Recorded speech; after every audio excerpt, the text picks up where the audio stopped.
Minute. Control says 6. Ready. Okay, welcome everyone at home and in attendance.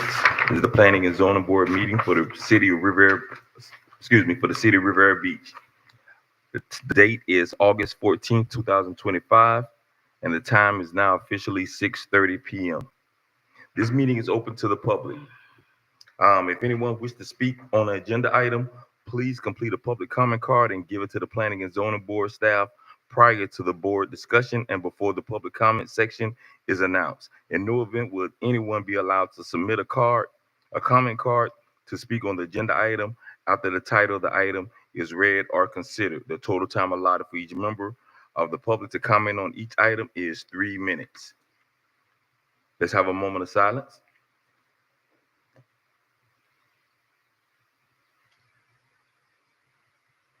And the Planning and Zoning Board will lead the Pledge of Allegiance.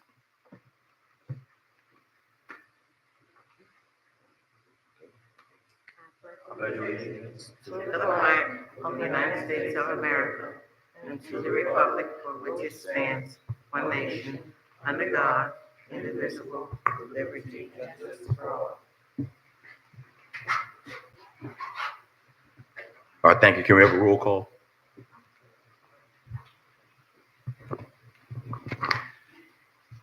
Chair Wiley, Yes. Board Member Burgess. Here. Board Member Shepherd. Here. Board Member Brown. Present. Board Member Gallen. Here. Board Member Joseph. Present. We have a quorum. Chair. Thank you. Acknowledgement of any board member absentee notification. Chair, the voting alternate members tonight will be Board Member Joseph. She's the alternate for District 5. And by Mr. Vice Chair, Mr. Fernandez being not here today, he did make notification that he's out of the country. If it's your pleasure, we can take it to a vote. If we would like to have Mr. Brown or Mr. Gallen, the other voting member. All right, we've already agreed that Mr. Gallen will be the voting tonight. Okay, thank you. Right. Any other acknowledgement of any board member absentee notification? No, sir, Chair, just the Vice Chair. Thank you. Acknowledgement of any board member vacant positions. Chair, the vacant positions that we have is District 5, alternate district vacancy District 2, alternate vacant District 4. All right, on to section 3. Are there any additions or deletions to the agenda? Yes, Mr. Chair. Yes. Staff would propose to move item 7D up to 7C, just so that all of the police department related agenda items can be reviewed all at once.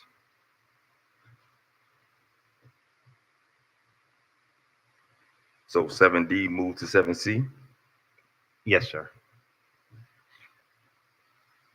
All right, do we need a vote for that? Mr. Chair, I would prefer that. Yes. So do you have a motion? Ms. Shepherd was going to speak. I believe I interrupted her. Wow. Okay, so what happens is 7C? Where does that go? If you're moving 7, what is it, 7C? Mr. Chair? Yes. The existing 7C would just be heard after the police department. Okay, after. They just changing places. Okay. Okay, I got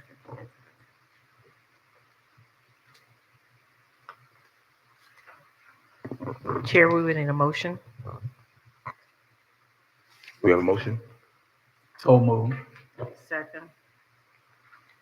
It has been properly moved by Board Member Gallen and second by Board Member Shepherd. Are we ready for the vote, Chair? Yes.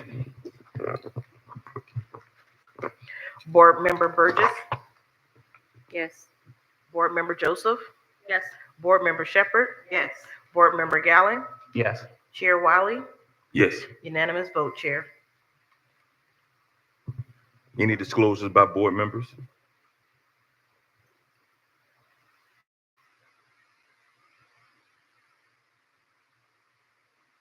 Any adoptions to the agenda?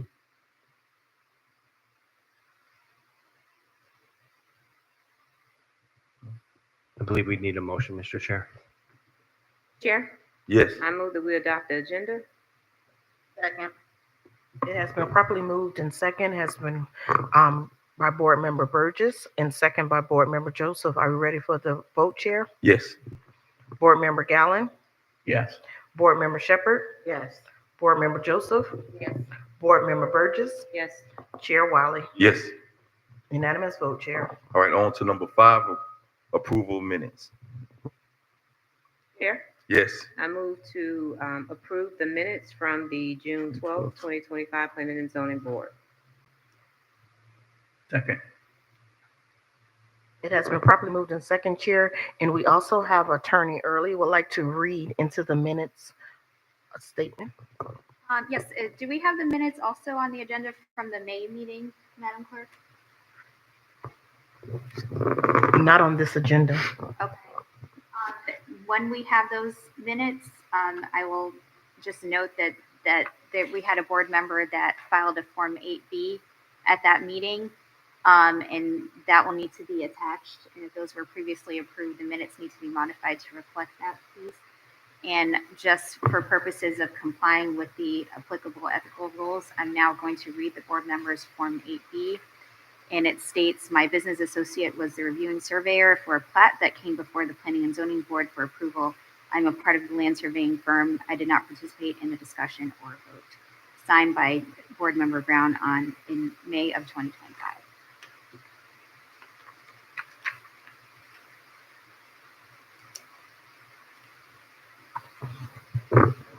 So are we ready for the vote on the minutes? So for approval for minutes, we have a motion? It's been moved in second. So are you ready Yes. for the vote, Chair? Yes. Board Member Gallen, Yes. Board Member Shepherd, Yes. Board Member Joseph, Yes. Board Member Burgess, Yes. Chair Wiley. Yes. Unanimous vote, Chair. All right, on to number 6, unfinished business. None, Chair. All right, on to 7, new business. An ordinance of the City Council of the City of Riviera Beach, Palm Beach County, Florida, approving a future land use change from recreation to community facility submitted by CORE and PGAL Inc. on behalf of the City of Riviera Beach for the purpose to construct a new police department headquarters at 1621 West Blue Heron Boulevard in the City of Riviera Beach, providing for an effective date and for the other purposes. And then I'm going to read the next one, which is B. A resolution of the City Council of the City of Riviera Beach, Palm Beach County, Florida, approving a site plan application SP 24-0006 by CORE and PGAL Inc.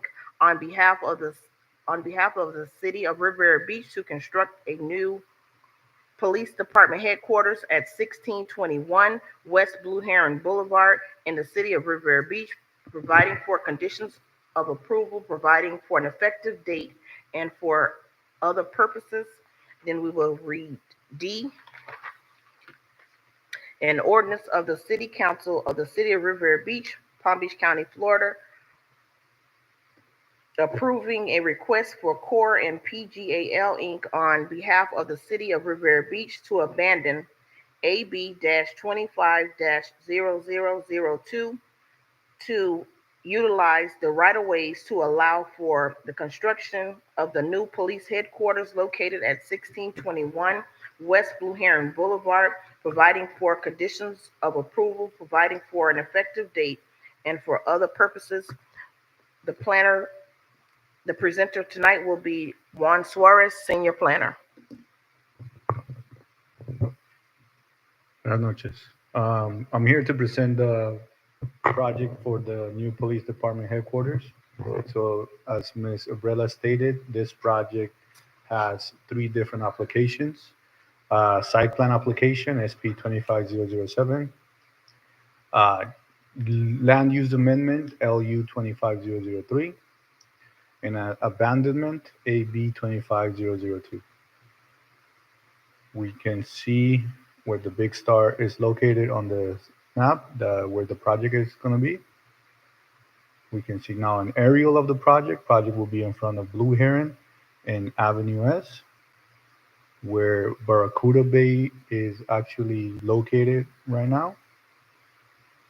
The abandonment application, AB 25002, is to abandon two platted streets, platted Perry Street and platted Arkan Street. But as in right now, the streets are non-existent. The project, the location, the land use amendment, LU 25003, is to go from recreational land use to community facility. So it's compatible with the zoning district community facility. The adjacent zoning districts, to the north, we have residential. To the east, we have commercial. West and south is educational. Right here from Blue Heron, we can see the current status of like what is there. That is Barracuda Bay. Here we can see from Avenue S, Barracuda Bay as well. The proposed site plan. The police headquarters will have two buildings, one adjacent to Blue Heron, and then the main building adjacent to Avenue S. It will have proper parking spaces for public and secure parking spaces for the police department. Here's some elevations and how is it going to look. This building is the one, will be the primary building facing Avenue S. And now we have the elevations for the building facing Blue Heron.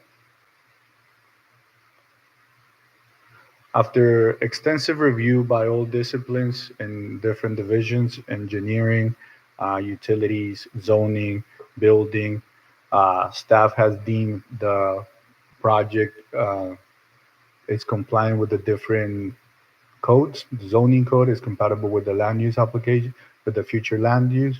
It's compatible with the comprehensive plan. It's compatible with Chapter 31 zoning. It's compatible with the Florida Friendly landscape zoning section of the code. So we staff recommend the Planning and Zoning Board recommends approval to City Council for applications SP 25007, abandonment AB 25002, and future land use amendment LU 25003. Right now, we have the architecture firm, PGAL, and they wish to, of course, present their part. So please, if you guys have any questions, I will ask you to ask after their presentation.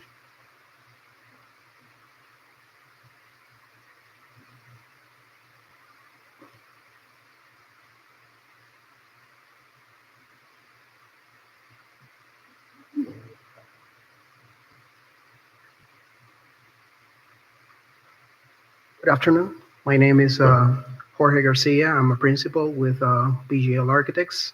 I'm joined here by my colleague, Joby Balint, a project architect in charge of this project. We wanted to give you kind of a view of what the vision for the project is and what the different components are and how the project sits and kind of a response to the needs and aspirations of the city of Rivera Beach. Could you pull your mic down just a little bit so I can get you? Okay. Thank you. Thank you. Thank you. So again, similar to what Juan presented earlier, this is the site plan. You can see here the different zones that are comprising the project.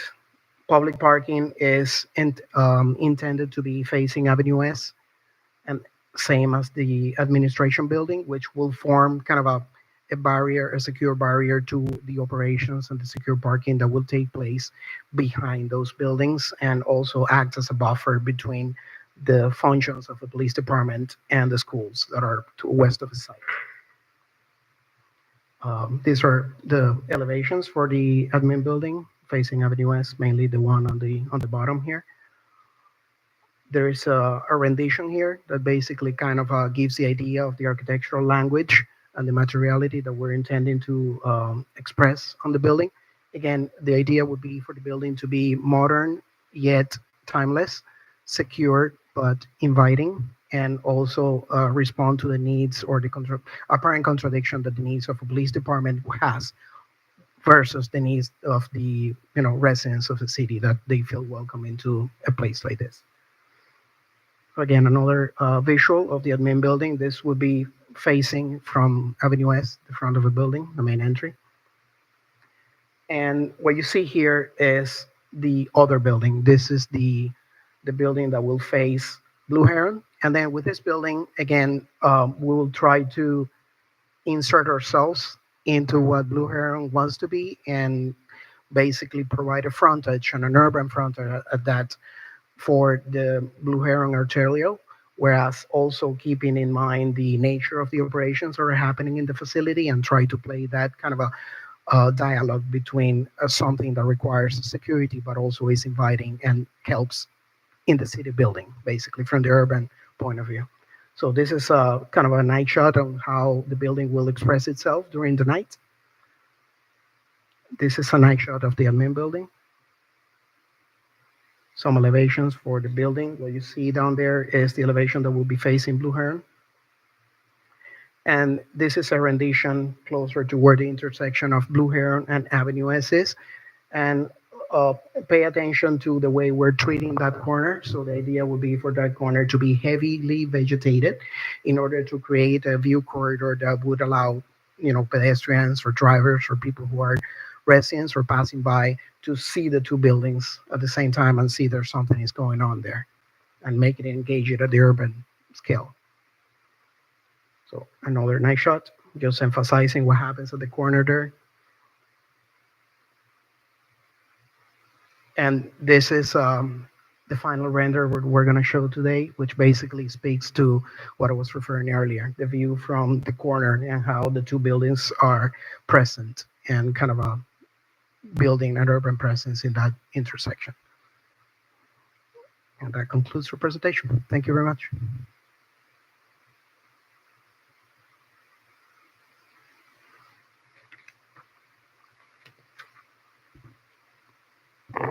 Do we have any comment cards on this? Yes, sir, Mr. Chair. We have one comment card by Mr. George Carter.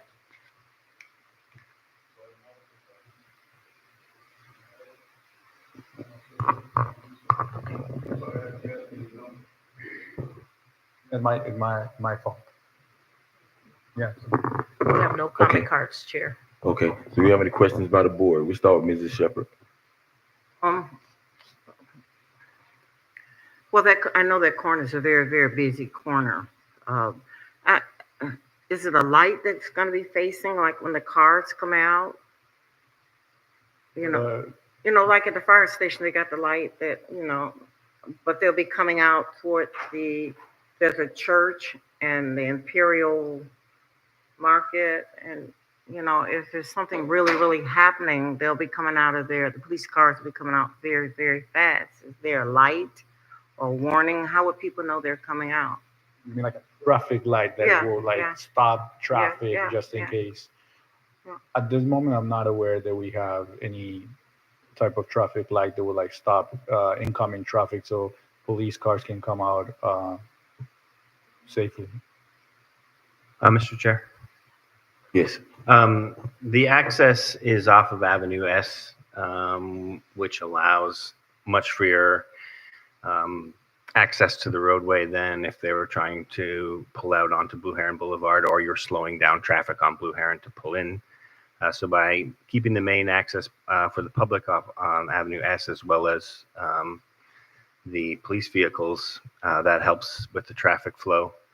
And then again, they would have to then go to the light, which is located at Blue Heron and Avenue S. Would like the site plan again. Yeah, I see it right at the bottom there. Well, Scott, that's a very, very busy intersection because you have Popeye Chicken there, and then you have the Imperial Market there, and then you have the church, and you have apartments. So it's a very, very busy section, so it's and I think the school is down a little further. Wouldn't that be a kind of a, well, I know you're gonna, do what you got to do. I know you figured it out, but it seems like it should have a light or something, but you're coming out on S Avenue to the light. But if you're going right, you're going to go toward the school and the houses. And I mean, how do you figure that in? I'm not quite getting it. All right, Terrence Bailey, city engineer and project manager. If you'll look at the graphic, to your question, that was one of the fundamental elements of our design, and we had a lot of conversation. You will notice that there's a driveway directly onto Blue Heron there. In the scenario of your concern where there's something going on and we need to get a lot of police out, we have worked with the Department of Transportation, and while they were not excited about vehicles coming out there, they have granted permission that the median is going to get cut on Blue Heron so that they can come out on Blue Heron and eliminate that conflict that you're concerned about, and then go both east and west. But we discussed with the DOT that it will be on a limited case when there's a situation and we need to get a lot of volume of police out to respond. Normal average operations where you're just coming and going under normal traffic conditions, yes, there are two driveways on Avenue S. They can use the northern driveway, which is a little closer to the light, or the southern driveway, so you can have visibility, distance, and eliminate any potential conflict. But when it goes down, they will go straight to Blue Heron, and they're going to go east or west, and they're going to get to serving the public. And we help the DOT understand the need for that level of responsiveness. And so we won't have that situation of conflict as we'll be using Blue Heron. So when they come out and they turn right, the school is there. Where is the school? Are you? Yeah. That's a Blue Heron. S. Yes. S. Because the kids come through there, crossing Blue Heron to get to that school. Yes. Okay. And if it's something happening, and which I know I can't stop it, I'm just trying to get it in my mind. And it becomes very busy with the kids. I mean, how do you stop the traffic? Somebody will be out to this. How does that work? They would use the Blue Heron exit. They would not be there. Okay. Right. So that's why we have an exit off of Blue Heron, Okay. so that in the event of your scenario, they would use the Blue Heron exit and stay off of Avenue S. Because we know that the buses stack there at the appropriate time. That's why we have a way to get directly to Blue Heron and not use Avenue S, but again, only in those scenarios where it was needed. I get you. Okay, just trying to get my mind clear. You're going to tear up the aquatic, the pool, and you're going to take down all of the gymnastics stuff. So you're going to fill in the pool? Is that what you're going to do? Or As you can see from the site plan, we are utilizing the entire property. So you're going to take down the pool? As you can see from the site plan, we are using the entire property. Well, Mr. Bailey, I'm not fighting. I mean, it's an exciting project, and I'm just trying to visualize how it can be safe for the residents in that area. To me, it's a tight-knit area, and just concerned about that area getting out of that. And I know the police cars have to get out. I know the children have to get to school, but just trying to clear up my head, how does it work? And like I said, that is why we put and fought the DOT for that exit on Blue Heron, to eliminate the potential of that situation as best as possible. Hey, tell me about the firing range. Is it inside? Oh, yes. I know I read something where you don't tell the logistics of what's going on in the building. You would have seen that in the backup. There are no walls on the inside. There's no configuration for obvious reasons. Okay. So you have the driving range inside. Is that what you're saying? Yes. The driving range is inside. Driving range is golf. This is I mean, tactical training. What's the right word? Tactical training scenario space. So you'll be shooting in there, and We'll be doing tactical training in the space. Again, back to, there's a lot of things we can't say because of the nature of the. Yeah, I understand.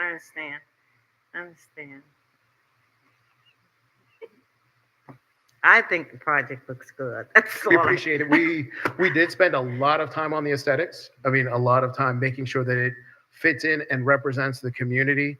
Again, when you drive down Blue Heron, you're going to see Fire Station 88, the police department, the water treatment plant that's at Avenue S. Fire Station 87, and all of them you'll be able to, we're going to be proud of Blue Heron when all these projects are done. So it will light up just like Fire Station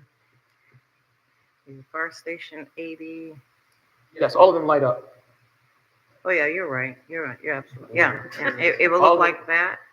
All that, that is, it should look like that. It's going to look like that. So, On the moon too. I just want to make yes, sure. we would not show it to you if it didn't look like that. That is how it's going to look. Well, I'm just saying, because I've never seen nothing like that. That's why I'm asking, is it really going to look like that? 100%. Nothing is 100%. They got to build it, right? But still an A, 97%, 99%. I mean, yes, the short answer is yes. But if you'll recall, when we brought the fire stations, they look like what we said they would look like. To this day, it will look like that. Okay, thank you, Mr. Chair. I think I've asked my questions. Thank you, Mrs. Lucy Joseph. Yes. All right. I guess we'll start on the end. I'm sorry, Mr. Brown.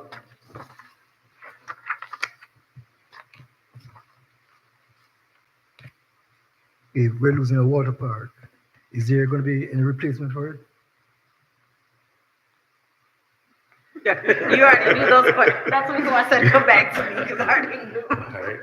All right. Good evening, and thank you, Jonathan Evans, City Manager. I'm glad to be here this evening. Just to speak with regards to what the level of service is going to be concerning our aquatics programming. One of the things that we are very conscientious is with the construction of this particular project, that invariably it does eliminate what is our own aquatics facility. So we have a couple of things that we have in the works. One being we are partnering up with area HOAs to utilize their pool facilities to provide aquatics programming for the city of Riviera Beach. We have a program, we coined it Swim on the Go. And so we are partnering up with Heron Estates. We are partnering up with Thousand Oaks. We are partnering up with some other communities to be able to utilize their aquatics facilities for some of the programming aspects we have, water aerobics, as well as swim lessons. We also are looking to partner with other municipalities. We've had conversations with them to utilize their aquatics facilities where a Riviera Beach resident would pay no different fee than what a resident of the county, West Palm, or Palm Beach Gardens. So we are facilitating that arrangement. The other thing that we are looking to do is we are bringing forward an agreement, an MOU with the Rapids Water Park, that any person that has participated in a Parks and Recreation program and anyone that has volunteered for a Parks and Recreation program would receive an annual pass to the Rapids for a year. The program with the Rapids is a 2-year program. If residents are not going to look to participate in a program, or they're not going to volunteer for a Parks and Recreation program, they can buy the annual cost at a discounted rate through the city of Riviera Beach. So we still would be able to provide that. And then if they wanted to buy a day pass, you can buy that from the city of Riviera Beach at a discounted rate as well. The aquatics programming, and just to put things into context, is about 65 days. We provide aquatic services over 65 days. With the relationship just with the Rapids, they're open about 200 days. So you see a significant expansion of service. Also, the city will provide transportation services when kids are out of school every Saturday to the Rapids. Now, of course, they need to sign up for the programs and the like. We're going to provide that. The other side of it is we are looking to bring back a bona fide aquatics facility to the city of Riviera Beach. We are going to be having conversations with the community as what is the optimal location. What we want to do is marry our aquatics facilities with our Parks and Recreation facilities. Right now, we have a system where if you're going to go to the pool, you have to go to Barracuda Bay.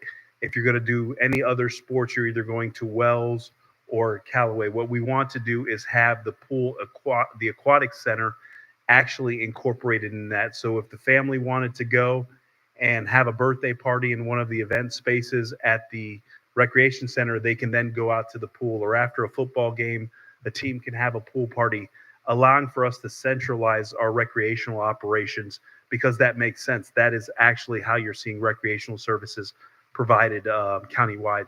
So we have an agreement with Palm Beach County that we would have to effectively modify. The county has gave us favorable responses from the staff as it relates to the modification of that agreement, where they would tell the city within 4 years, you have to have an aquatic center up and operational. We already have a request for qualifications out for a architect that is going to come in and help us plan out what the space is for what the aquatic center is and the improvements or the actually reconstruction of what is the Tate facility as well as the Wells facility.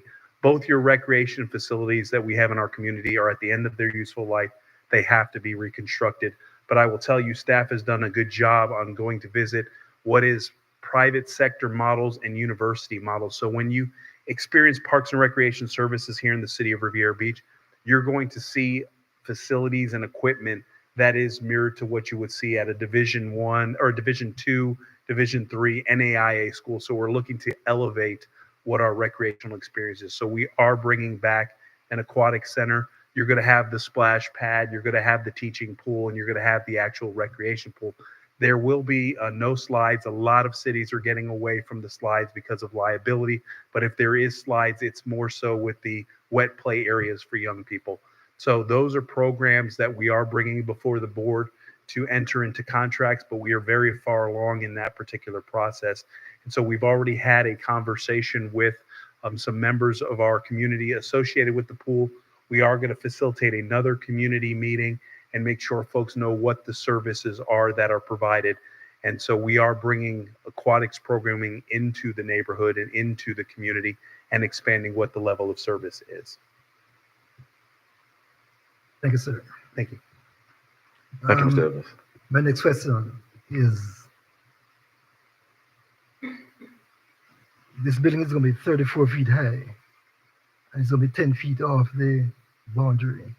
I mean, how's that going to look? I'm not quite sure. Could you give me a peek at your...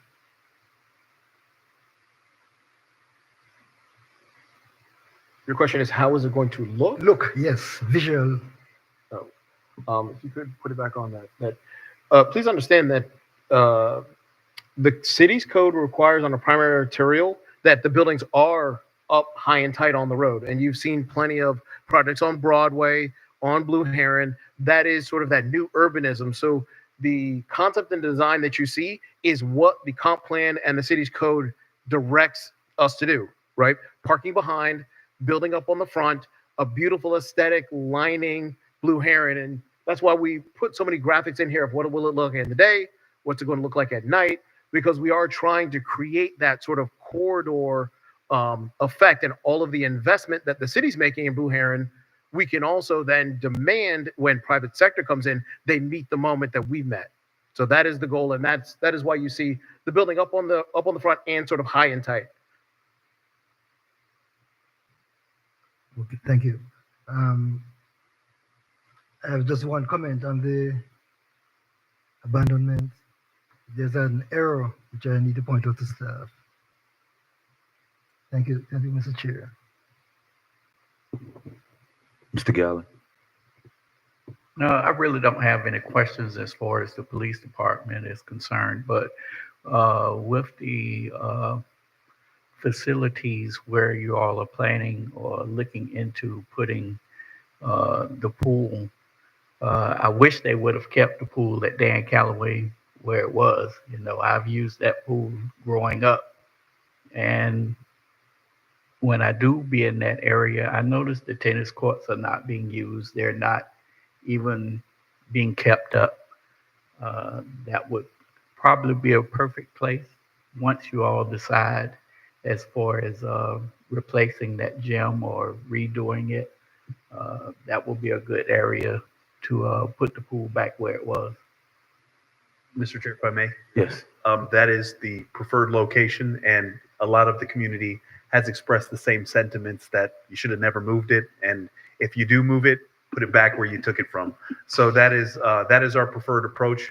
And we also think, as you can, if you take a journey with us, is if you walk through what is a new recreation facility and you walk in, and as you go in through that atrium area and you see the pool and the pool deck, I think it creates a great experience and a great viewing corridor as you enter into the recreation space.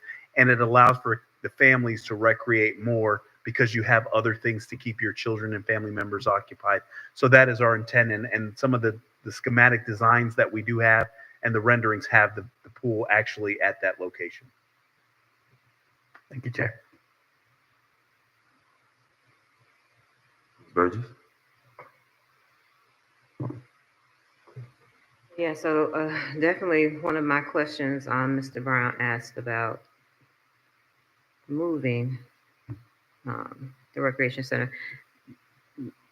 Not happy about it.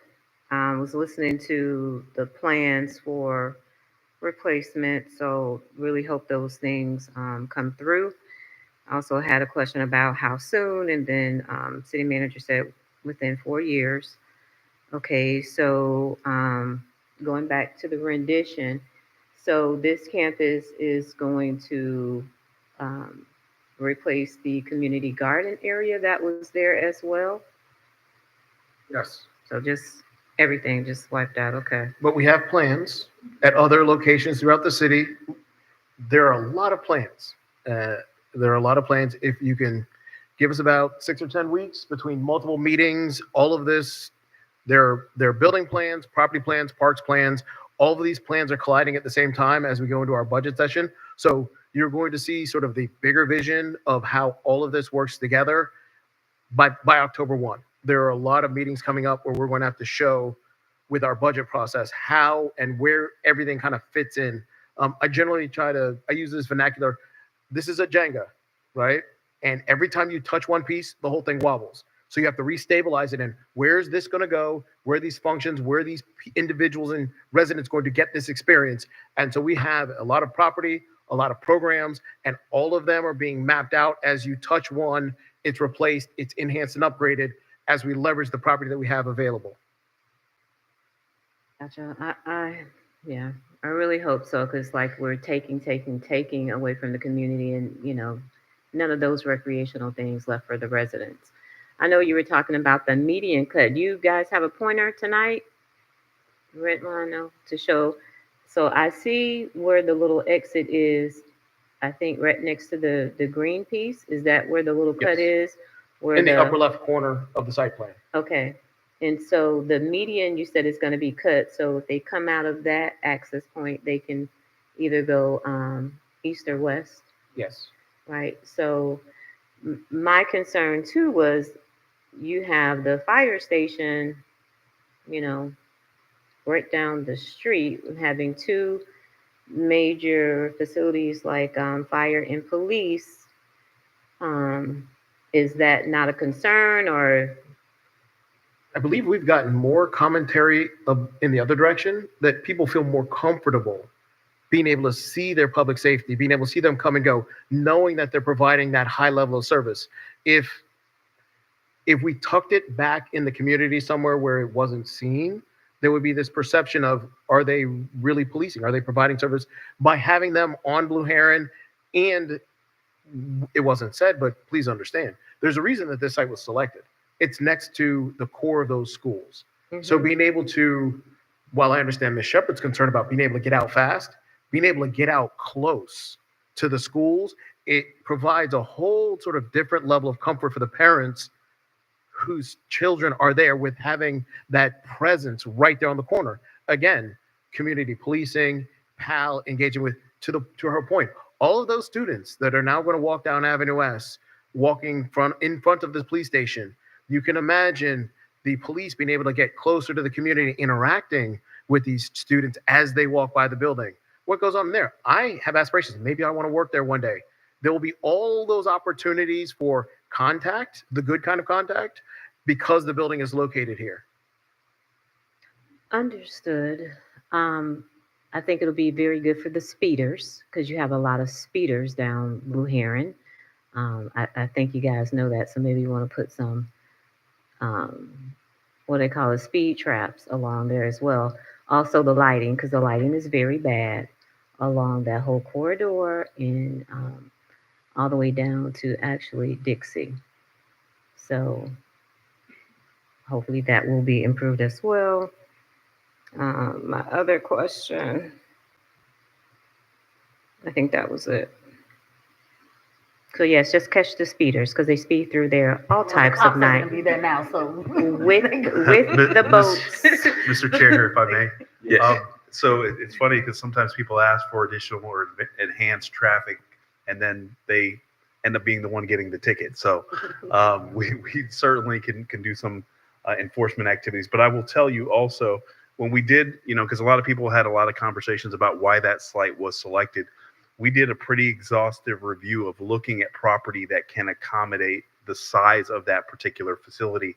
And then 65% of the crime in our community happens within a mile of that particular facility. So it gives us greater response time into the community. It's a visible presence on the city's major arterial here. And the other side of it is it actually hardens what those school campuses are. So we would be able to, in the event there's a situation on any of the surrounding school campuses, we can literally exit the back of the building and have 25 to 30 officers there at a moment's notice, just being in that close proximity. So it is a natural deterrent. The other side of it is we had to find a property that was on the west of the train track, because as we know in this community, at any particular time, mostly at 5 o'clock or early in the morning, there's a train that cuts our community in half. So we had to find facilities that can accommodate that, and not having to expend additional public dollars to acquire property. This was the optimal location. And I can assure you, I asked the question of the architect team as well as the construction team and the project team and pushed on them. Is there anything that we can do to construct this facility and not disrupt the pool till the absolute end? And they said, unfortunately, when we did construct the pool, we put some of the mechanical items on the opposite side of the property. So a lot of the infrastructure that you would be able to need to isolate the pool to be able to do that, unfortunately, is not in the right place. And so we did look at what options we could do. And Mr. Bailey's already tasked with bringing a pool online in 2 years. 4 years is what the county would expect us to do, but we're working aggressively because, as I mentioned, the relationship with the Rapids is a 2-year agreement, and most of the relationships that we would have with these communities would be what is a 2-year agreement. So we're going to move pretty quickly on having the pool constructed at an appropriate site. Thank you. And before you leave, City Manager, is this your police chief? This is Major Thomas. Major Thomas has been involved in every element of this particular station. So he's actually the chief's representative in this particular project, and then has worked with the rank and file to make sure that what you see today and some of the intricacies that you don't see, that law enforcement was involved in this particular process. It's not a situation where, the project manager and myself were in a room, making the selection. The officers actually had a say, and a great say, in the space that they're going to be occupying here. Would you like to come to the podium? Sorry about the title. I don't know. I saw somebody sitting there, so I just wanted to make sure. That's all right. That's definitely not an insult. Good evening, Major Stephen Thomas, Riviera Beach Police Department. Thank you guys for taking the time to review this for us. It's definitely a long time coming. I've been a police officer at this agency for, let me back up a little bit. I'm a former citizen of Riviera Beach. As I was born and raised in the city up until, reached about 20 and then moved. So I'm still local. So what happens in this city is close to me, because this is, if anybody asks me where I'm from Riviera Beach. This is my home. I went to Sungos, went to Kennedy. So this is my home. So we really appreciate you all reviewing this project, and we hope you'll find it beneficial for the city. Thank you. So all my questions, Chair. Thank you. All right. I'll just have a couple comments myself. Again, being born and raised here in the city and actually living in the area over in Federal Gardens, close to the police station. And like you said, majority of, I guess, the crime or activity will be in this area. So, Mr. Evans, I wanted to ask you a question about if we're moving the location this far west, especially for being across the track, would there be any kind of sub-location or something like that on the other side of the track just in case something happens? Absolutely. So what's contemplated is that when the City Hall campus is constructed that there would be a police substation that would be on the east side of the tracks. So yes, we would have the redundancies. Right, right. And one thing I know she spoke about the lighting and how poor the lighting is. I know they Mrs. Shirley Lanier had the lighting done in our neighborhoods and some of the other neighborhoods, and we have like the nice cute lights and everything. But can we, since the beautification of Blue Heron it should be a priority, and we have this beautiful fire station that we got put up, and we got the library over there, and we got the new police department going up and everything, to have a better lighting going up and down Blue Heron? So I will tell you that our public works director is actually going forward with a lighting study that is going to look to address lighting throughout the city, because we know that some of our neighborhoods need enhanced lighting, especially if people are going to utilize some of the sidewalks and pedestrian alleyways that we do. So we are actually going to go through a full-fledged study, and then we are going to look to address that. And that is something that is the study process is a fairly quick process, and the implementation of the lighting is a fairly quick process working with FPL. So it's something that after the study, probably within 6 months, you will see that where there is substantial improvements as the lighting. So there's going to be lighting packages and reviews and things that are going to be shared with the community associated with that. Awesome, awesome. And one other thing I like to say, Mr. Evans, I'd like to congratulate you along with the other staff, is that, ever since you've come to the city has seen a lot of great infrastructure coming in, and some of the things that we specifically need as far as the firefighters needing a better, I'm not going to say home, but a better facility to be able to compete with the other fire departments, the police department. Like I said, we got great officers, chiefs that are here, that are proud of our city and want to live in a nice facility and be represented the right way. So again, man, thanks a lot for being able to bring some of these things to our city. Because like I said, I'm born and raised here, and I'm not going anywhere, but I want to see it to get better. I definitely want to see it get better. No, I appreciate that, but it's a testament to the team and Absolutely. the leadership from the board. Absolutely. And I would tell you, Major Thomas and the law enforcement team are very near and dear to my heart. And, one of the things that was disappointing is when, he says that I've been an officer here for well over 20 plus years, and they promised us a police station for well over 20 plus years. Being able to get to this point and then ultimately breaking ground on that site is going to be a huge shot in the arm as it relates to morale for our law enforcement personnel, because at the end of the day, they come into our community, they live in our community, and they're willing to give their last full measure for the community. And so giving them a facility that operates in the 21st century, even our civilian employees and our dispatchers, this is going to be a huge morale booster. And no longer will we utilize, the saying that we're losing people because we don't have the facilities. We're actually going to retain people and attract people because of the facilities we're building here. And thank you all for your volunteer service. And obviously we're excited about the progress the city's making. Absolutely. Yes. This is for the architect. Is this going to be a LEED certified building? And then I'm not sure if this question is for Juan, the construction timeline as well, if someone could speak to that. I'll speak to the sustainability features. We're currently not pursuing LEED certification, but the question is still on the table. Regardless of that, we're designing this building with it and sustainability principles. So even if it doesn't get certified, it will be living to the standards that will make it certifiable.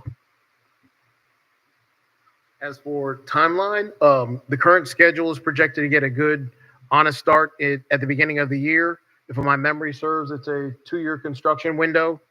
So we'll see you in late 27, early 28. Early 28. It's a big building and complicated. And again, unfortunately, we're not allowed to show you all the particulars on the inside, but you can understand the level of complexity to provide service for our public safety. There's a lot in there. Will the planning and zoning board be afforded a tour when it's up? We'll have offers. Grant something like that, but we can, Yes, let you me do. see what I can do. Let me see what I can do. Let's see how the vote goes, and then we'll circle back on that after we get these 3 votes, and we can have a conversation. Mr. Chair, Yes, ma'am. just one more question. I know you're not supposed to be, but is there a jail in there? I'm just curious. And the reason why I'm asking you, because the jail that was in the old, it was horrible. I don't know who designed that. We don't want it nice. I went back there. we No, I went on a tour. We don't I want went a on nice a jail. tour. All right. It was dark and dingy. For what we can say, we We will be providing public safety operations at that facility in line with all other organizations. That's a great political. Okay, and one more question. Is there a place for the police officers to rest? Is there resting quarters? So sleeping on the job is generally frowned No, upon. no, no, wait, no, I'm sorry. I'm During going to the stop the storm, joke. no, Yes, ma'am.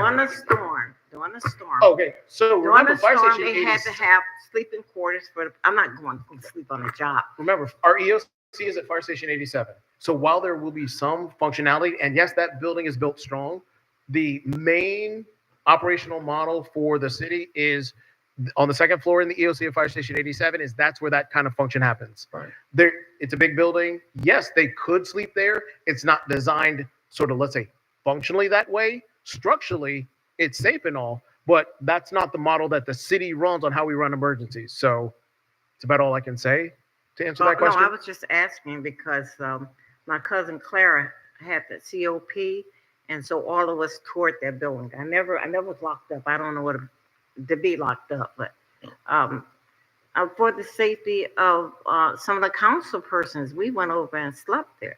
We were there, upstairs, not downstairs.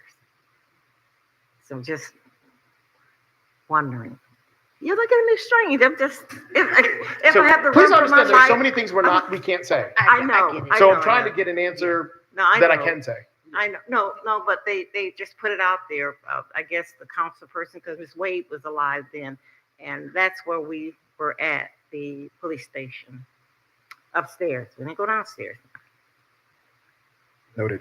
Yes. So just in case I want to come during the store, I'm just kidding. I'm just kidding. No, I just want to make sure they have a safe place. Yes, ma'am, it the is police officers. absolutely safe. That's it. I want them to be safe, to come out to take care of us, because during the storm, they had to come out and make sure that we were fine. So I don't want them to be up all night and they don't have a safe place to stay. Yes, they Or be absolutely have a safe compensated for place. it. Maybe I said be compensated for a safe place. I know you can't say too much, but I'm just thinking outside the box. Yes, ma'am. Okay. Thank you, Mr. Chair. He's looking at me so strange. Just thinking for my officers, that's all. Yeah, thank you, Mr. Chair. Yes. One last question. Yes.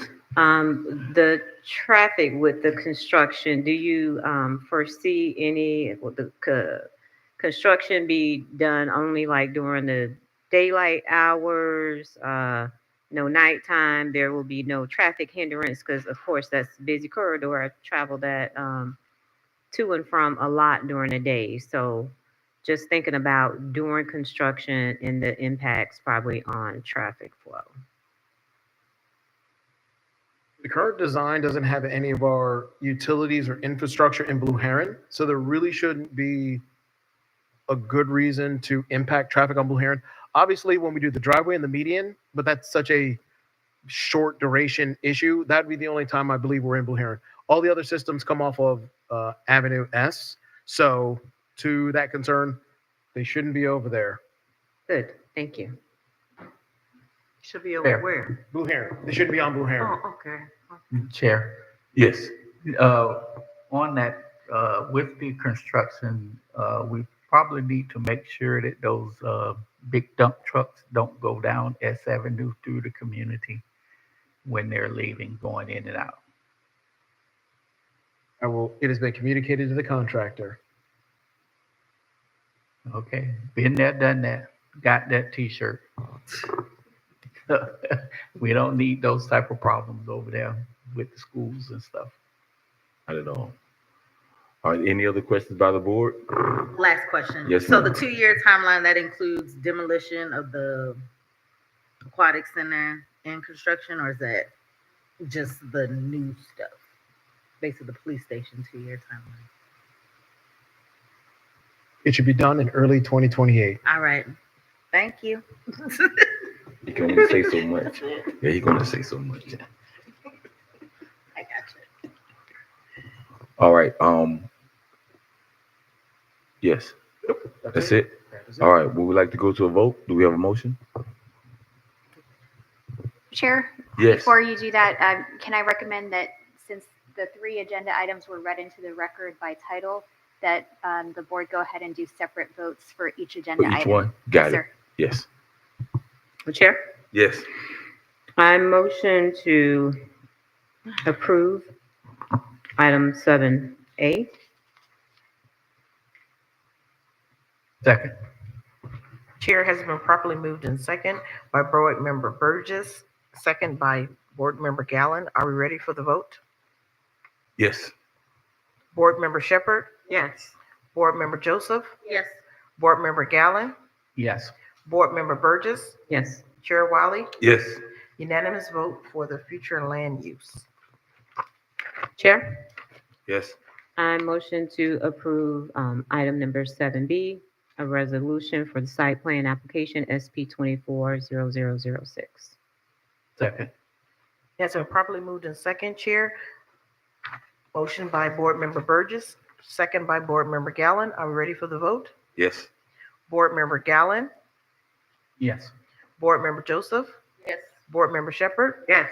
Board Member Burgess, Yes. Chair Wiley. Yes. Has been unanimous vote, Chair. Chair, Yes. I motion to approve item 7D, an ordinance of the City Council to abandon AB-25-002, two unutilized right-of-ways. Second. Has been properly moved in second by Board Member Burgess and second by Board Member Gallen. Are we ready for the vote, Chair? Yes. Board Member Shepherd, Yes. Board Member Joseph, Yes. Board Member Gallen, Yes. Board Member Burgess, Yes. Chair Wiley, Yes. unanimous vote, Chair.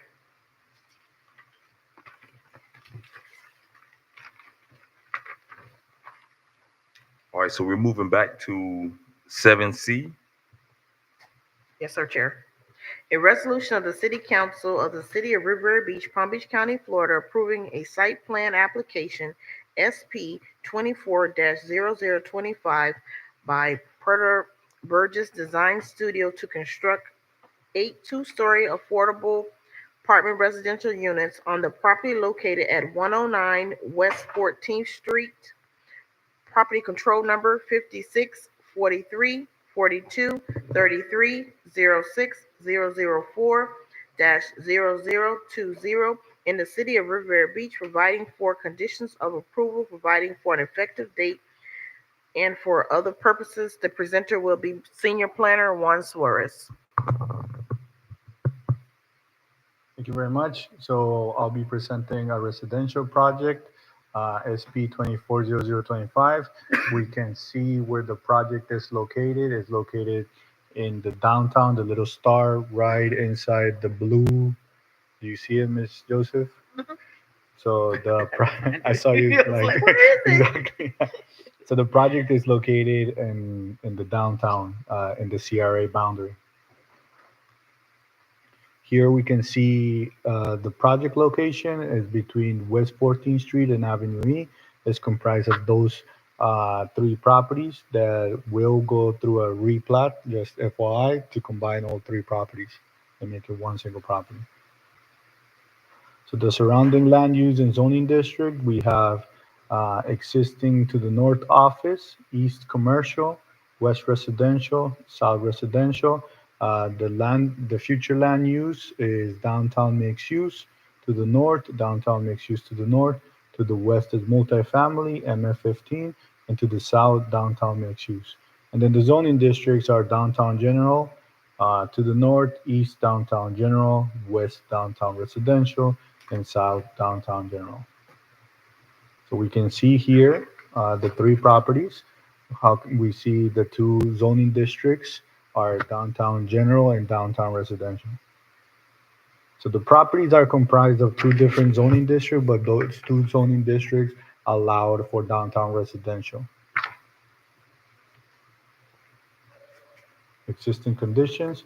The 3 properties right now are individually. So we have the 3 PCN, and we can see the first PCN, the existing land use is DMU, the existing zoning is downtown general, the second property existing zoning downtown general, and the third property is downtown residential. All 3 zoning districts, the permitted use is residential multifamily. So now we have a project location view from 14th Street. And then from the other side, same from 14th Street going at the other side. So the proposed site plan. The amount of units, it's 8 units, classified affordable housing. They're proposing 11 parking spaces. Just FYI, the parking space requirements for affordable housing is 1 unit, 1 parking space. So they're proposed, the required should be 8 spaces. They're proposing 11.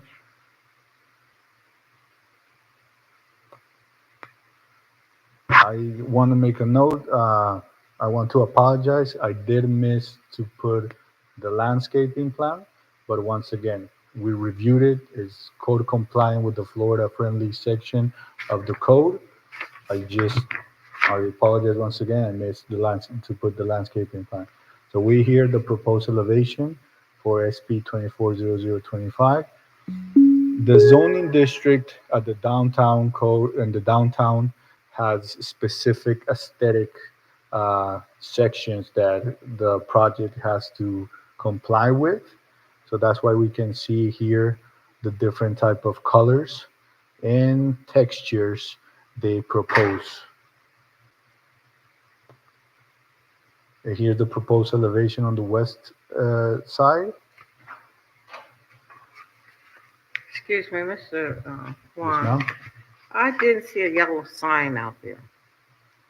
I went by there today, but I didn't see a yellow sign sticking there. So as in right now, city council hasn't approved just yet the ordinance we showed you the other day, ordinance 4282, where it requires site plan to notify the adjacent properties and to post.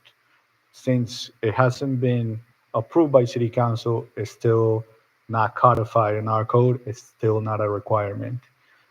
So that ordinance has to go first before we can start requiring all site plan projects to notify and to post property. As of right now, it's still not a requirement. City council has to approve that first.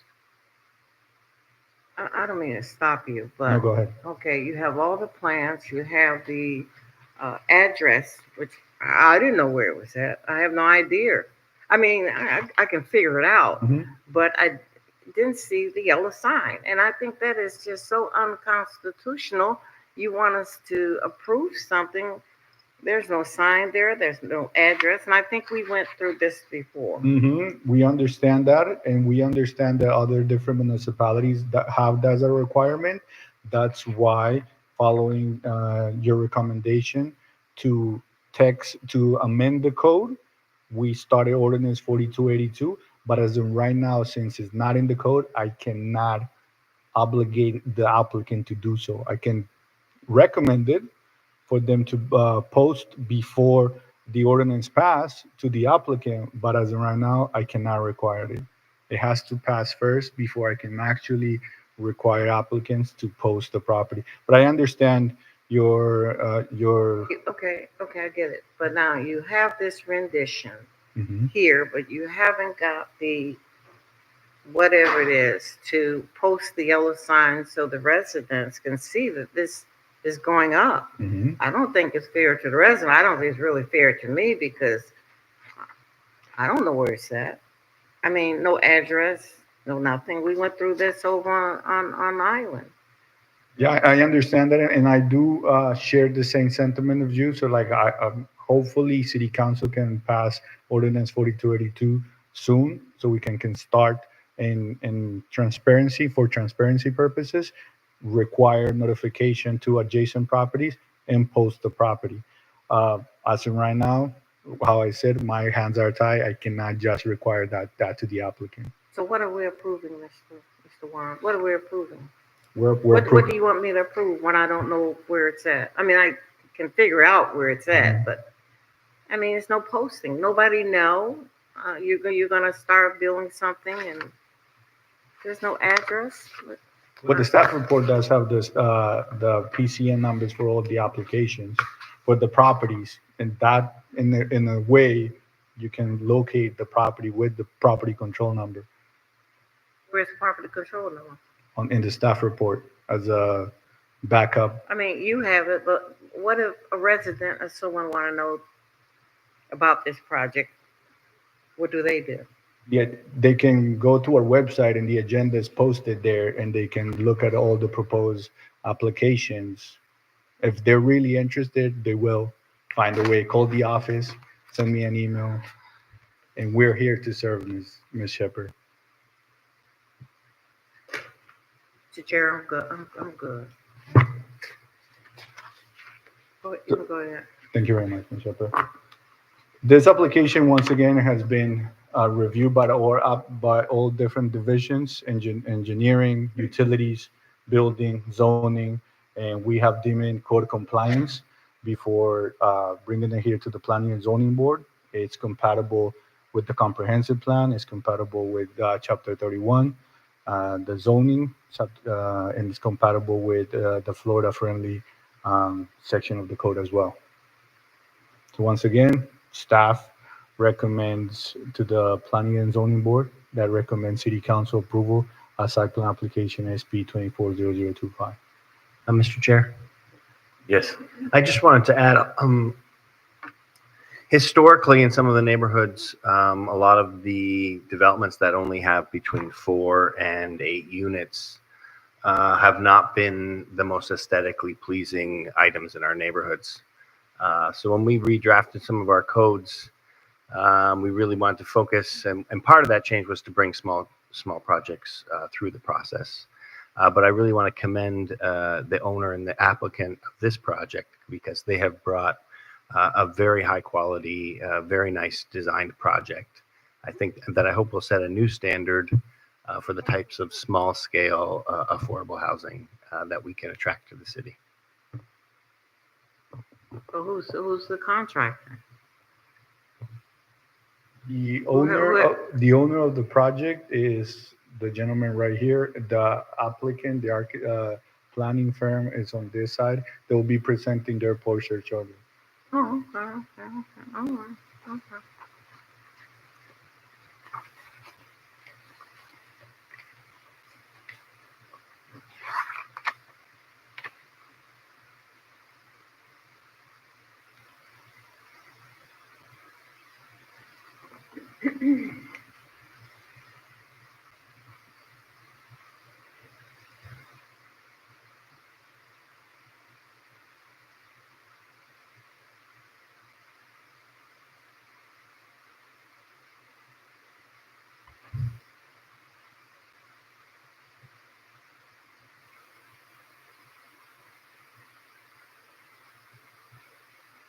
Hi, good evening.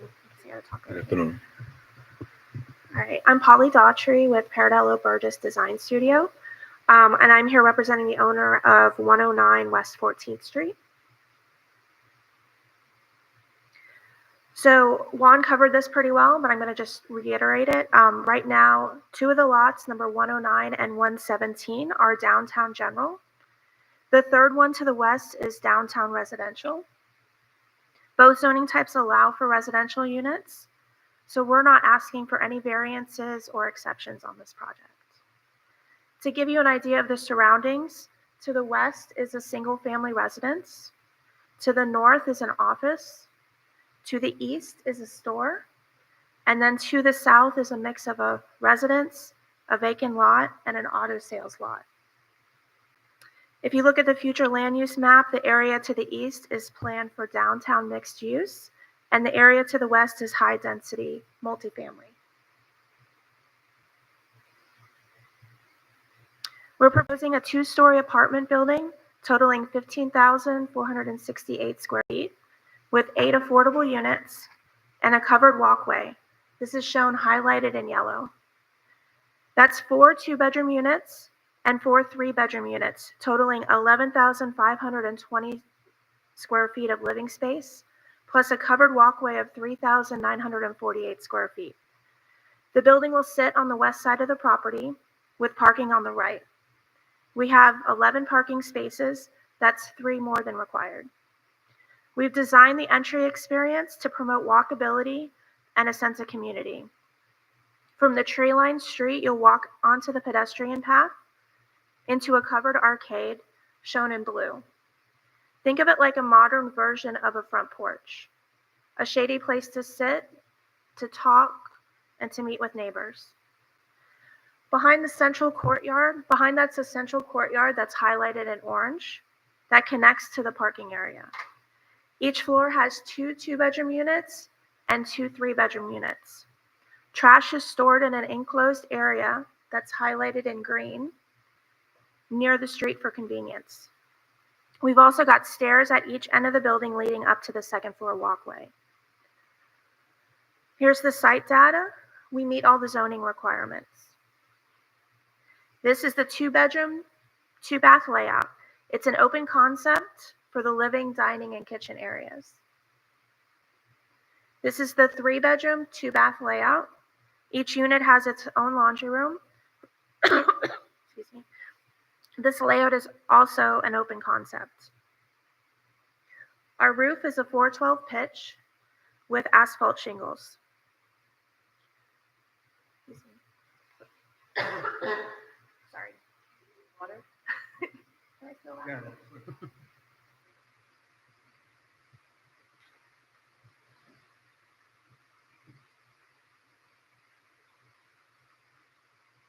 Okay, for finishes, we're using a light textured stucco with horizontal stucco siding in a cream and soft green blue color.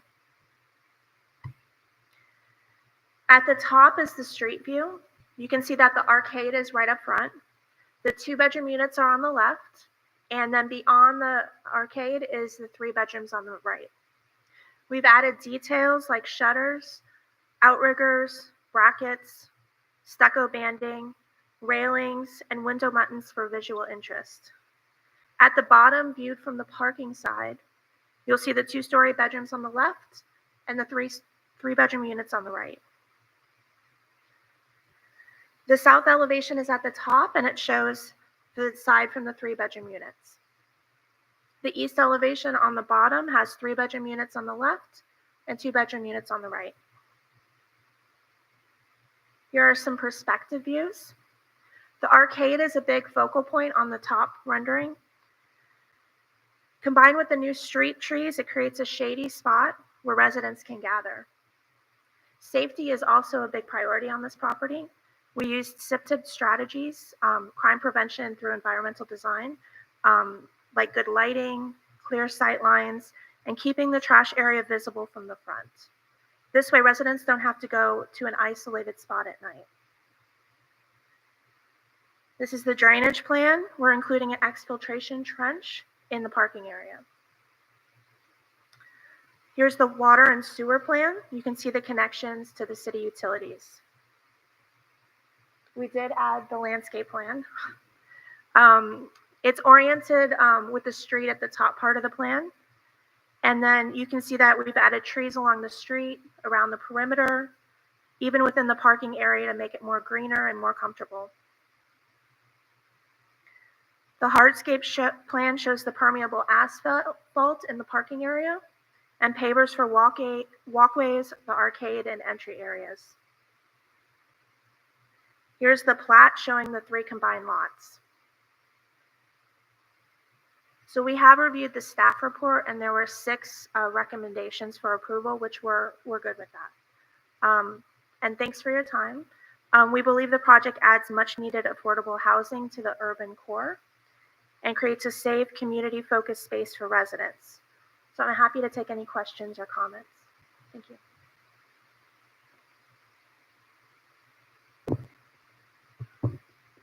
Do we have any comment cards on this section? Yes, sir, Mr. Chair. We have one comment card, and it comes from Mr. George Carter. Evening, and thank you. I am George Carter, Palm Drive, Riviera Shores. I want to thank you for the presentation. Very good. I learned a lot. And my request is not this project specifically, it's the process to get here. My wish was, and my assumption was, when you approve this project today, I could go to work tomorrow and put the shovel in the ground and get going. And I can't in this project. It's got to go to council because most cities that I looked at after I found this out doesn't have the threshold that you have of 2 units and you got to go to council if you're more than 2 units. I believe a lot of them have 15, 16, 20 units, and then you have to go to council.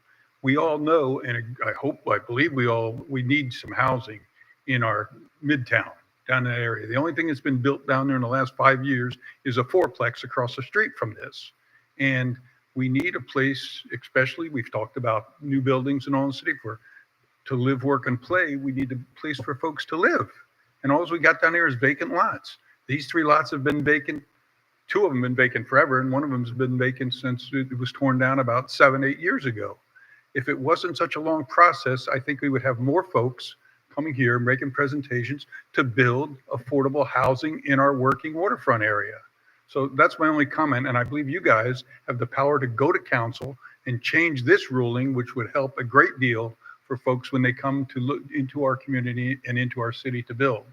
So I hope you approve this project, but what my request is to look at it and go to council and get some less restrictive to bring presentations like this. I thank you for your time. Thank you, sir. Just to clarify and add that, what the gentleman wanted to say, the section, the zoning code in the downtown area states any project that has 2 units, starting at 2 units, has to go to planning and zoning board and it's city council approval. So if I buy a property in the downtown area and I want to put 2 units, then I have to go through the whole process. That's why he wants to like the threshold to be a little bit bigger, 5 units, 10 units, then it has to go to planning and zoning board and city council. Ms. Burgess, we'll start with you. Any comments?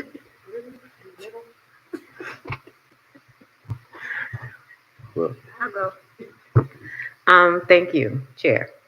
So my question is there going to be a community center in this project?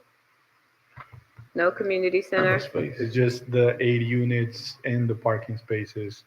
Of course, once again, the zoning district of the downtown area has specific aesthetics, and one of them is to meet the frontage section of the code. They need to provide an arcade or a courtyard. So the aesthetic of this project is the units and then the little arcade on front, but it's just going to be the residential units. Okay. So how many total 2 bedrooms and 3 bedroom units? From my understanding from it's 4 and 4. Okay. So I'm just trying, because it says 2 8-story. I meant 8 2-story. There's 4 on the bottom and 4 on top, right? Yes. So it's one building. One building, yes. Oh, it reads to me in here, construct 8 2-story affordable apartment residential units. Okay, so it's actually just one building with 4 units on the bottom. 4 on top. 4 on the top. Yes, Okay, ma'am. that was not clear. Okay, no community center. It's just one building. Okay, that's all my questions, Chair. all right, we'll come back. Mr. Galvin? My question is for staff. How long has it been since we requested and approved that code to be changed? About the threshold of 2, the For ordinance. communicating Chair. for the signage? Mr. Chair. Yes. Yes, the board requested it in February. In May, the city council held a workshop to consider it. At that workshop, they directed staff to proceed with developing an ordinance. And the ordinance has been developed and it's scheduled for review by the city council on September 1st, I think. I thought we put it up to August 20, but September 1st. City council will be reviewing. And also, we will bring the ordinance back to this board at our next meeting in 2 weeks. Okay, my next question, I guess, will be for the applicant. Did you all make any,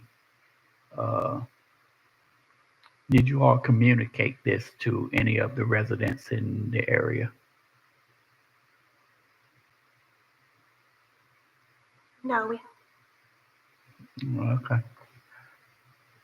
Because I have an issue with that also, because I went by there and didn't see a sign, although I knew where the area was. I still have issues with approving stuff that we know that the residents don't know that is coming. Uh, just like we stated before, we had an issue with this on Singer Island, and now here we go again. And it seems like we're waiting on city council, or we're waiting on staff to change this ordinance or code or whatever needs to be changed in order for the public to know what's going on in their neighborhood. You know, I think something needs to be done and be done faster than what's the way it's happening. And it's kind of ridiculous that it takes so long for an ordinance to be changed. You know, if we asked for it back in February and here it is August and nothing is done.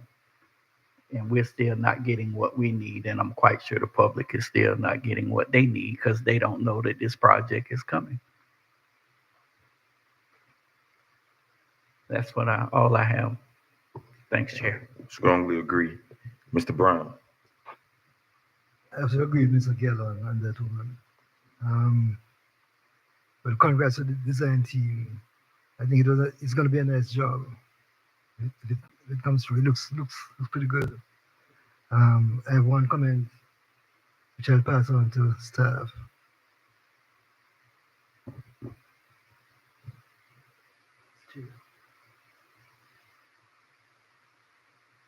Ms. Joseph.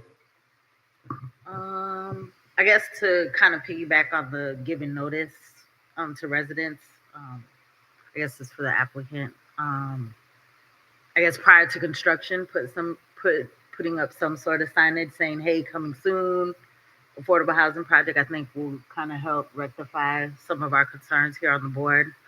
And as far as this being an affordable housing project, do you know what income range you guys are targeting? Is it 80%, 60, and below?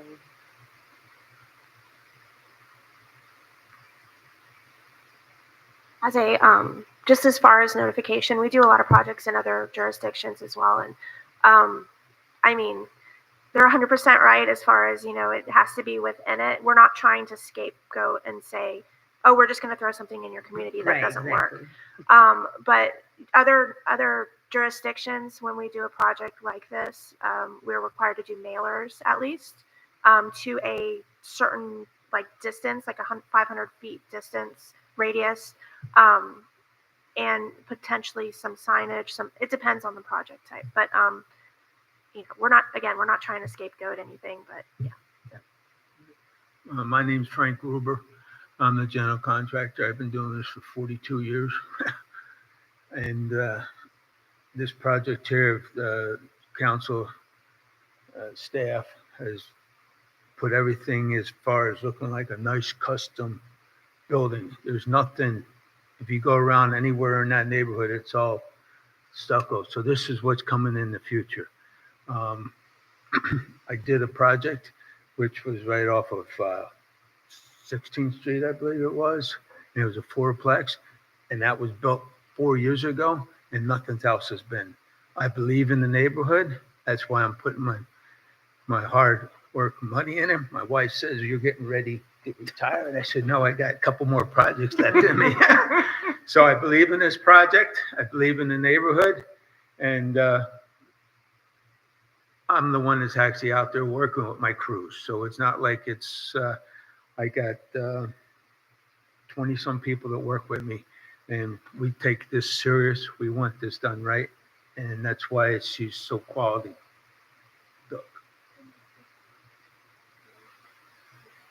Okay. Any other questions? One more. Mrs. Shepherd. Well, I like the project, and Mr. Carter said something that just touched on me very, very dearly. We have a shortage of houses here in the city of Riviera Beach.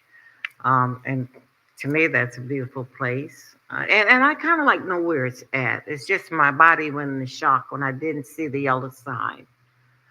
Because I think, and they'll come right in here. People come right in here when you start digging, and they'll say, They got a project right now in Blue Heron where they said, oh, wait a minute, you didn't tell us this and you didn't tell us that. So when they come to me, I want to be able to say, well, I know it's there because I saw that sign out there. Nothing against the project. I think it's beautiful. And I think the city of Riviera Beach needs something like that. I think it's, a great project. So I don't want to get my mind all cluttered up with not having the yellow sign there. But because there's a project over on 28th Street, I didn't see it come to the city at all. Or I think they came to the city right near Hilltop that they were going to have condominiums. It's not condominiums. It's the, what is that? Fourplex. So when they come in here and say one thing, they do another.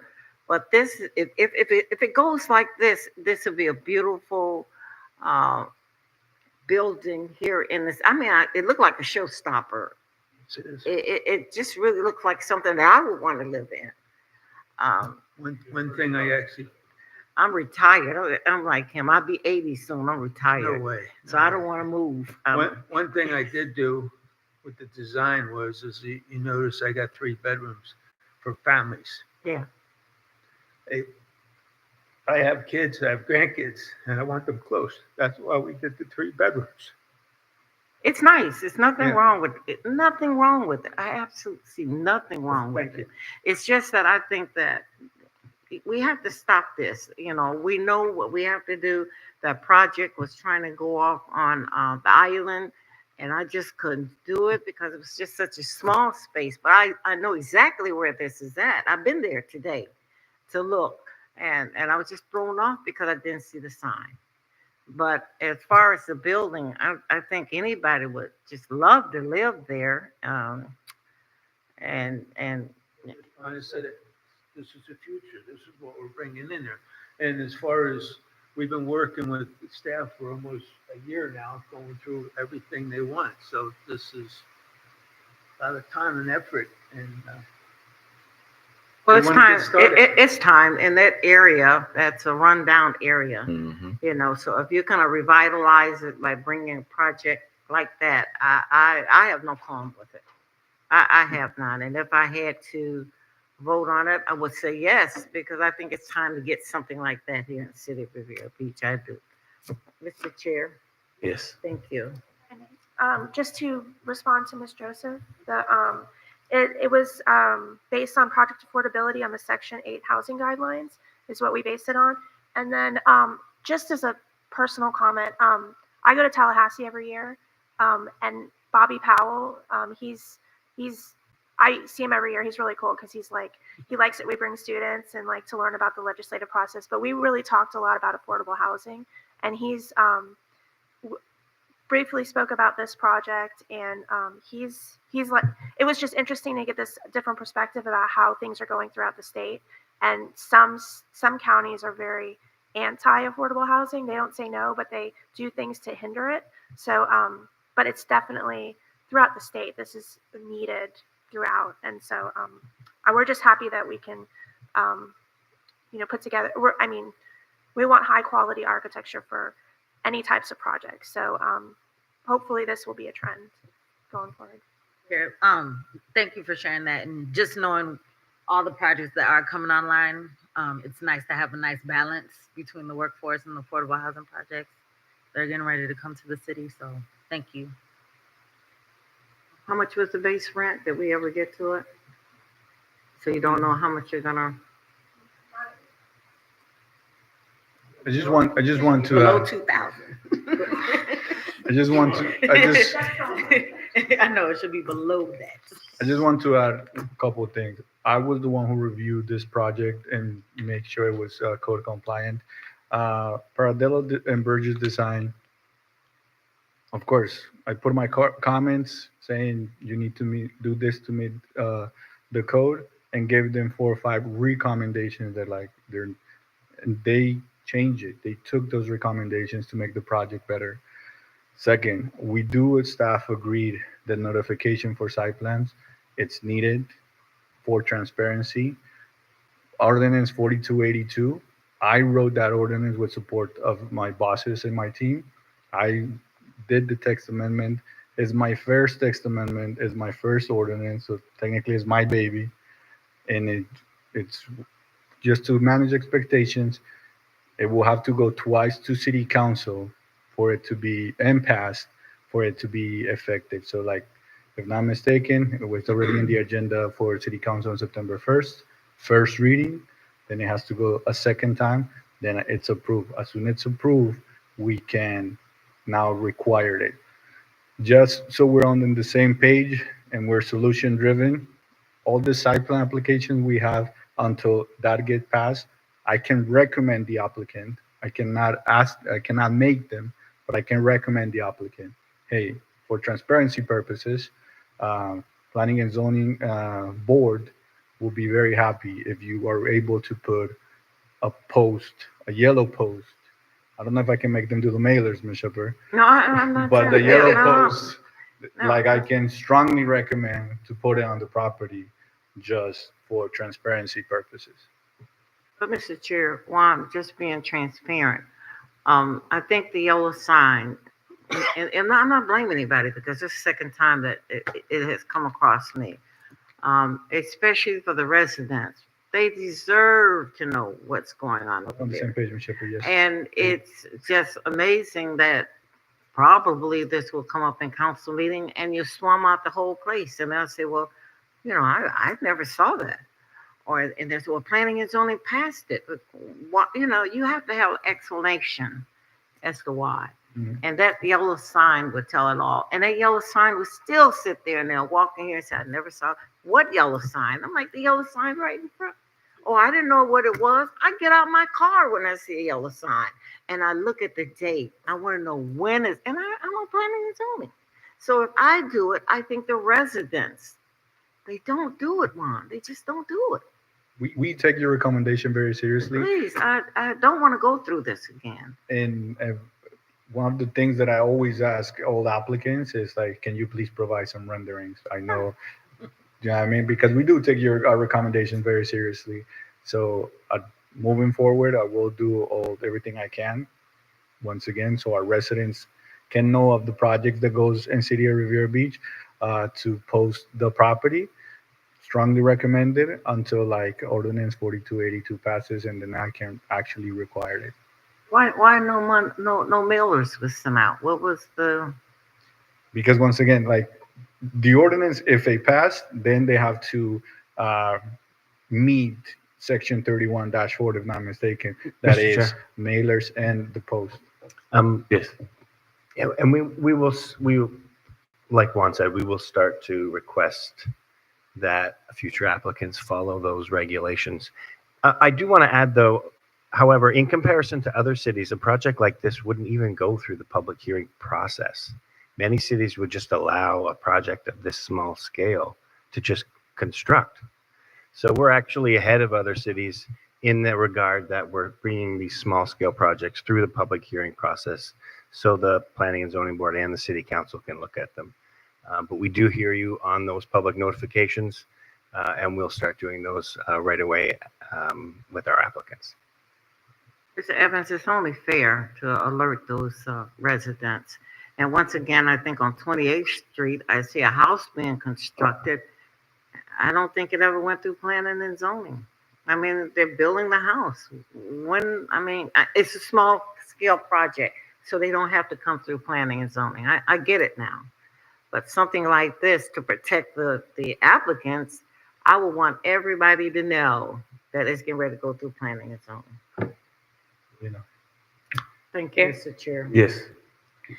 I'd like to make a motion to approve site plan application SP 240025 to construct a building consisting of 8.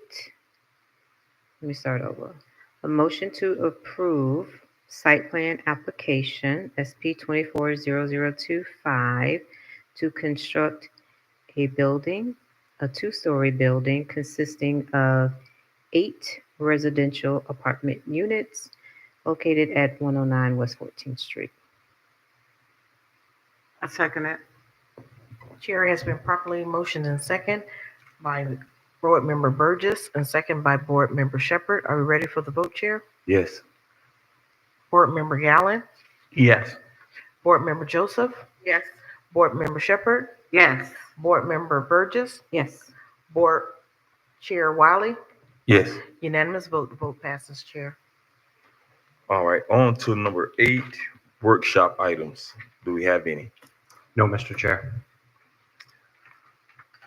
On to 9, do we have any public comments? No, sir, Chair. On to number 10, general discussion. Do we have any staff updates? Nothing this evening, Mr. Chair.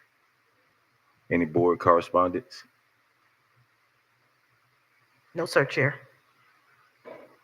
So just to verify that our upcoming planning and zoning board meeting will be August 28, 2025. Yes, Mr. Chair, and if I could just correct, the ordinance for site plan notification already went through the planning and zoning board. I misspoke, but it will be going to city council on September 3rd. What was that, Mr. Evans? You misspoke about? I mentioned that we would bring the ordinance for public notification back to this board in 2 weeks. However, it's already been received your recommendation, so it will go directly to city council on September 3rd. However, we are planning a meeting in 2 weeks, and we will be bringing the ordinance to implement our arts in public places.